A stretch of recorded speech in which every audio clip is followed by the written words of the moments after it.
Hello everyone, welcome to World Class Sunday School.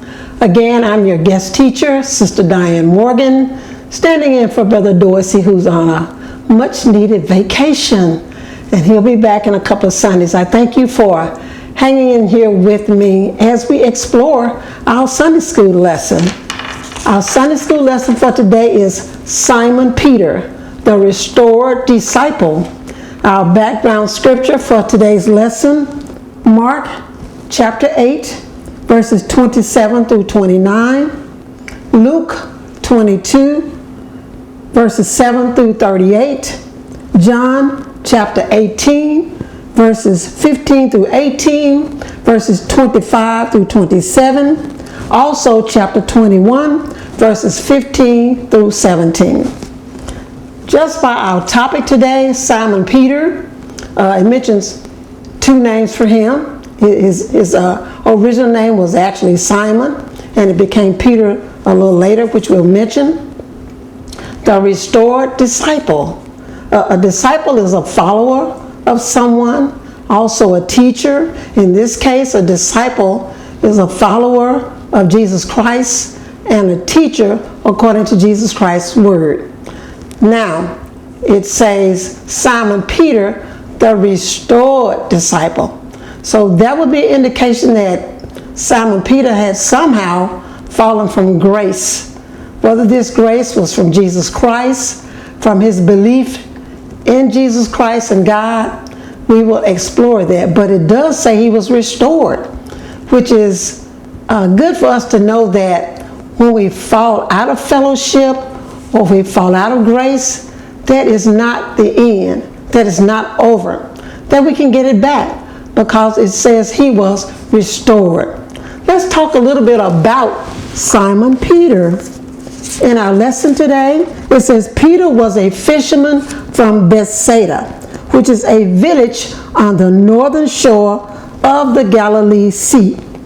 He also worked with his brother Andrew. Let me read you just a little bit about Andrew. Andrew was also a disciple of Jesus Christ, but a lot of people don't know that. And also, what we'll find that's interesting is that Andrew was Jesus' first disciple. So let me read you a little bit. This says, the next day, John the Baptist was standing with two of his own followers. Jesus walked by. John looked at him and said, "See, the Lamb of God." Jesus' two followers heard him say this, and they followed Jesus. Jesus turned around and saw them following him. He said to them, "What are you looking for?" They answered, "Teacher, where are you staying?" He said to them, "Come and see." They followed him and saw where he lived. They stayed with him that day. It was about 4 o'clock in the afternoon. Verse 40, Andrew, Simon Peter's brother, was one of the two who had heard Jesus' words and had followed Jesus. The first thing he did was to find his brother Simon. He said to him, "We have found the Christ." Andrew took Simon to Jesus. Listen to that. Andrew took Simon to Jesus. When Jesus saw Simon, this is what Jesus said. "You are Simon, the son of John or Jonas. Your name will be Cephas." The name Cephas means Peter or a rock. Isn't that amazing? This one immediate encounter, Jesus already saw something amazing in Peter. And when his brother Andrew brought him to Jesus, the first thing he said was, "I'm going to change your name." Isn't that something? As Christians, we know that we come into this world with one name, but when we believe in the Lord Jesus Christ, he changes our name, and our name becomes Christian. In this case, with Simon Peter, when Andrew brought Peter to Jesus, Jesus said, "I'm going to change your name." And he changed it to Peter because the word Peter means Petro or Petra or Petros, which means rock, which is an indication that it is a solid, strong foundation. Jesus saw something in him right away. Perhaps Andrew saw something in him because Andrew heard Jesus speak and he wanted others to hear what Jesus has to say. And the first person Andrew thought about was his brother Peter. So what did Andrew do? Andrew went and got his brother. That's a lesson for all of us to learn, is that when we learn about Jesus Christ, when we hear the word and we learn the word, then we need to go and get others and bring them so they can hear the word, so they will be loved by Jesus Christ, much as Simon Peter is, as this lesson will help us to explore. This lesson is all about Peter's relationship with Jesus Christ. The first outline we're going to talk about is what people say. This is verses 27 through 28. Verse 27a, and Jesus went out and his disciples into the town of Caesarea Philippi. Jesus went out, but he didn't go alone. That lets us know that when we go out, when we are going out to discuss the word, when we're going out to introduce people to Christ, it's good if we take others along with us, so that whatever we say can also be backed up by another individual. It's always good when we say something that we can find some other confirmation. That's why we read the Bible. If we hear the preached word, we should be able to go to the Bible and find confirmation that God indeed said it and that God authorized it and ordained it. That didn't come from us. Our next verse is, and by the way, he asked his disciples, saying unto them, whom do men say I am? Jesus has been walking with his disciples. He has been teaching his disciples, and it's close to the time that Jesus is going to go to the cross, that he's going to be crucified, that he is going to be raised, and he's going to ascend back into heaven. But he wants to make sure that his disciples are equipped for the ministry that they have to carry into the world. That he don't want to leave them and words come about, questions come about, and they can't answer them. So here he's asking them, who do men say I am? Now, when people ask you that question, you should be able to defend the answer of who Jesus Christ is. Now, you might say he's a company keeper. You might say he's there when the times are tough, that he's a lawyer in a courtroom, that he's a doctor in a sick room. You might say that he's there when I'm hungry, he's food, that he's shelter. But you do need to have an answer, and search yourself, search the word, and see who Jesus is to you, so that when somebody asks you that question, and when you are introducing Jesus to people, it's a very good likelihood that they will ask you that question. And if you have to think about it, if you have to be back and forth and unsure, it's going to be very difficult for you to draw others to Christ. So you need a sure answer. You need to have a time when you have a testimony that you can tell them about, to know that Jesus has been your everything, that Jesus has been your rock. So think about that this morning, Sunday school teachers. What is Jesus Christ to you? So that when you get this question asked, you will have an answer. So let me go over that one more time, because we're going on to the next question that Jesus asked. So in verse 27b, Jesus says, and by the way, who do men say that I am? That's kind of a peculiar question. He's asking his disciples, who do men say I am? Because he wants to know what the conversation is about, what the whispering is about, and perhaps even what the gossiping is about. Because they're wondering who this strange person is who's been going around giving sight to the blind, who's been causing people who have not been able to walk to be able to walk, who can cure a woman with an issue of blood where she's been bleeding for 12 long years, who can cause people to be raised from the dead. They've heard the stories. Now he wants to know, who do people say I am? What do they have to say about me? So now let's listen to what the answer is that he gets from his disciples. Verse 28, and the disciples answered. One said John the Baptist. Think about who John the Baptist was. John the Baptist was actually one of Jesus' cousins. because his mother Mary was cousin to John the Baptist's mother Elizabeth. So John the Baptist was actually the forerunner to Jesus Christ. John the Baptist was the person who was going to be traveling about telling people that the Messiah is coming, that the Christ is coming, so that they will be forewarned, so they will know. John the Baptist went about preaching and teaching. He went about baptizing. He even baptized Jesus Christ. Not because Jesus needed baptizing, but because Jesus did it as a symbolic act, because we need baptizing. But here's what John the Baptist said when they asked him, was he the Christ? John the Baptist said, no, I'm not even fit to unlatch his shoes. And some chapters will say, I'm not even fit to untie his shoes. So whether he's tying his shoes up or untying his shoes, John is making it known that I'm not he, because I'm not fit. I'm not worthy. I was not born in the manner that he was born. John the Baptist had an earthly mother and father. Jesus did not. Jesus had an earthly mother, but a heavenly father. John the Baptist understood his role and his assignment. So let's see who else they answered Jesus. They also said Elias or Elijah, because Elijah gave an account of Jesus Christ. Spoke about Jesus Christ coming to this world, coming to this earth to lead the way, to show us how to live a godly life through godly principles.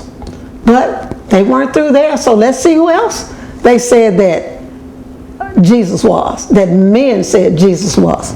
Next they said he was one of the prophets. And we've heard of the prophets: Jeremiah, Obadiah, Amos. There were a lot of prophets, but he was not one of those, because these were people who were born of flesh. Jesus Christ was born of God. So we're going to go on and see what the conversation was next between Jesus and his disciples as to what the thought and what the conversation is about who he is. So next, what do the disciples say? Verse 29, and Jesus saith unto them, but whom do you say I am? That's such an important question. Every Sunday school student, every Sunday school teacher, every preacher, every evangelist, bishop, whatever title you have in your church, your religious denomination, that's a question you need to ask yourself. Because if you don't know who Jesus is to you, it's going to be very difficult for you to talk to people about Jesus Christ, because you need to be able to tell them who they are to you. If you work for a company, especially as a recruiter, you need to be able to tell prospective employees what the company is about as a way of drawing them to become an employee. So how do you draw people to Christianity if you can't tell them who Jesus Christ is? If you can't tell them that he is the Son of God? If you can't tell them that he was born of a Virgin Mary? If you can't tell them that he went about to and fro teaching the good news, showing us how to live a life worthy of being Christians? We have to have some word to say to people so they'll become excited. Who wants to be a part of something that's really dull and that's drab and that wears you down? You need to have a measure of excitement about it. That's why we shout. That's why we have tears, because what goes into our heart needs to be able to come out of our heart, but it needs to be exciting. It needs to be what men, women, boys, and girls want to hear and want to be a part of. So think about that. If somebody asks you the question, who do you say Jesus Christ is? You need to be prepared with an answer. You don't need to be stumbling over, or let me think about it, scratching your head. Hold on, let me grab the Bible and see what the Bible say. Because that's your witness. That's your relationship. So you need to be sure about it. That's why you study. That's why you meditate. That's why you pray. So that you can know who Jesus Christ is in your life. So when somebody asks you, you will have an answer for them. So let's go on to the next verse. And Peter said, Peter was basically somewhat of a radical. As we go on and we're studying more in this Sunday school lesson today, we're going to find out more about Peter. But remember, Jesus immediately named Peter. We didn't hear Jesus say, Andrew, I'm going to change your name. He didn't do that. He didn't say James and John, I'm going to change your name. But he did change Peter's name. Peter was special to Jesus. So let's look at Peter's answer. And Peter answered and said unto him, Thou art the Christ. And I believe Peter said it with a lot of assurance. It says the title Christ is the Greek equivalent of the Jewish title Messiah. And remember, the Jewish people were waiting for the Messiah to come. Like, they didn't expect him to come like Jesus, born of a virgin, a poor girl at that, in a manger, no room in the inn. They didn't expect that, walking around, with dusty feet. They didn't expect that. They thought he was going to come with a crown on his head, beautiful wardrobe, a beautiful horse. That's what they thought, with a great sword. But he didn't come like that. So many of the Jews were disappointed because he didn't look like what they felt like he ought to look. How many of you know you're going to get tripped up if we're going just by external looks, what people look like on the outside? We're going to miss the mark. So be very careful on who you say Jesus is and how you model your life, because Peter got it right. Peter said, you are the Christ. And Peter had been with Jesus for a period of time right now. So he had witnessed Jesus doing his miracles. He had witnessed Jesus preaching and teaching and changing lives. And Jesus had talked with his disciples on personal, private occasions. And Peter had come to love Jesus and to believe in Jesus. So have your quiet moments. Have your times when you steal away and read the Word. Have your time when you really try to make a decision on who Jesus is, so that when you get asked that question, you will have an answer. Our next outline, the failing of a follower. And remember, I told you that Peter was greatly loved by Jesus, but Peter was a man, born of a woman and another man. So Peter had his shortcomings. So this is Luke, the 22nd chapter, 31 through 34. Verse 31, and the Lord said, Simon, Simon, behold, Satan hath desired to have you, that he may sift you as wheat. Satan wants Peter. It said Jesus singles out Simon Peter and makes him a representative of the trials that the other disciples will encounter. What did he tell him? Satan wants you. And think about it. Satan wants me, and Satan wants you too. So what do we have to do to avoid the snares of Satan? Well, we need to make sure that we're reading the Word. We need to make sure that when we align ourselves with a ministry or church, that we align ourselves with a baptized believer of the Word. Because if it doesn't line up with the Word in the Bible, then we know it's not true. Because every word in the Bible is true. Because why? God said it. God said that heaven and earth shall pass away before one of these words, one iota, one little bitty mark in this book passes away. So that we need to understand. But we know that Satan is always trying to trip us up. Satan is trying to catch us off guard, because he knows that we say we love Jesus. But Satan also knows that we are man, that we are flesh and blood. And because we're flesh and blood, we can't come up short. So it's extremely important that we examine ourselves, we examine our lives, and that we do our very best to walk that straight and narrow path. Let's go on to the next verse, verse 32. But I have prayed for thee that thy faith fail not.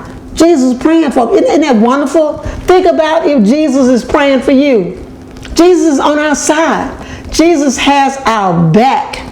But we know that our faith can fail us. And we're about to find out what happened to Peter, where it failed him. That's why he had to be restored, because it failed. I mean, we've had trials and tribulations. We've had things to happen. Maybe you lost your job and your rent was due. Your house note was due. Your car note was due. You got sick. You had no money in the bank. And somebody came with an opportunity for you to get some fast money, whether it's selling drugs, robbing a bank, or what have you. But we know that if we continue to trust in Jesus, he is going to make a way. But the opportunities are out there for our faith to fail us. So we really have to be strong in our belief in God. We have to be strong in our belief in Jesus Christ, or our faith can surely fail us. I want to read that verse one more time. Verse 32. This is Jesus speaking. But I have prayed for thee, that thy faith fail not. And when thou art converted, strengthen thy brothers. When you get converted, go back and get your brother. Do like Andrew did. Don't just have it all for you. Because Jesus Christ didn't want us to have it all by ourselves. We need each other. But we can't have strength in numbers if we don't have the numbers. And we can't have the numbers if we don't go get the numbers. So we have to do what Matthew 28, 19 and 20 say. We have to go ye into the world. And we have to seek those who are lost. And we have to teach them and baptize them so that they can come along with us. Or our faith will fail and theirs will too. Assertion of devotion. Verse 33. And he said unto him, this is Peter speaking, Lord, I am ready to go with thee, both unto prison and to death. That's a big statement that Peter has made. Can you make such a statement? Lord, I'm ready to go with you no matter what. He said, I'm ready to go to prison with you and even die with you. And Jesus said, you better watch what you say, because it may come back that you'll have to do that very thing. Search yourself. Can you make that kind of bold statement that Peter made? God, I'm ready to die with you. No matter what you say or whatever, I'm ready to die with you. So let's travel on. Prediction of denial. Verse 34. And he said, I tell thee, Peter, this is Jesus talking, the cock shall not crow this day before that thou shalt thrice deny that thou knowest me. And guess what happened? The very thing that Peter said he would not do. Look at verse 25. And Simon Peter stood and warmed himself, that said therefore unto him, art not thou also not of his disciples? Somebody came to him and said, you Jesus' disciples. And guess what Peter did? He denied it. He said, I'm not. I'm not. This is already the second time. He said, no, that's not me. And then here come the next verse, 26. One of the servants of the high priest, being his kinsman, whose ear Peter cut off, say, did not I see thee in the garden with him? Now Peter was so upset when they arrested Jesus that he cut off somebody's ear. But guess what Jesus did? Jesus took time to put the ear back on. But once again, Peter said, I don't know him. Why? Because for that short period of time, Peter's faith failed him. Verse 27, Peter then denied again, and immediately the cock would crow. Peter immediately realized that's just what Jesus said was going to happen. And he became deeply sorrowful. But because Jesus loved Peter so well, guess what Jesus is going to do? He is going to restore Peter, because he understood that Peter was just a man. So, reinstating a leader. John, the 21st chapter, starting at verse 15. So when they had dined, Jesus said to Simon Peter, son of Jonas, lovest thou me more than these? The question is, do you love me more than what you love in the world? Do you love Jesus more than what you love in the world? Do you love him more than your house, your children, your job? He asking that question because that's a big, bold question. That's what Jesus is asking now. Verse 15b. He says unto him, yes, Lord, thou knowest I love thee. And Jesus looks at him and say, I hope you do. I hope you do. And you have to look at yourself and say, do I love Jesus more than anything else? Because that's a big, bold statement, how well you love Jesus. Next, the second exchange, verse 16. He said to him again the second time, he said, lovest thou me? He said unto him, Peter does, yes, Lord, thou knowest I love thee. And here's what Jesus said, if you love me so much, Peter, I need you to feed my sheep. I need you to go out into the world and talk to the world about me so that no one will be lost. And in conclusion, verse 17, he said unto him the third time, Simon, lovest thou me? Because Jesus wanted Simon to be sure that he loved him, that he indeed was willing to die for him. He said, lovest thou me? And Peter said, Lord, thou knowest all things. Thou knowest that I love thee. And Jesus said once again, feed my sheep. Because Jesus wanted to be sure that Simon understood the great necessity of the salvation of the world. He wanted to make sure that Peter understood that this was serious business, that he had to carry the word on because Jesus was not going to be here. So he had to make sure that what he left behind was going to last. So it's very important that you do that you feed Jesus' sheep. Make sure that you're up to the task. Thank you so much for tuning in. God bless you and have a great Sunday school today.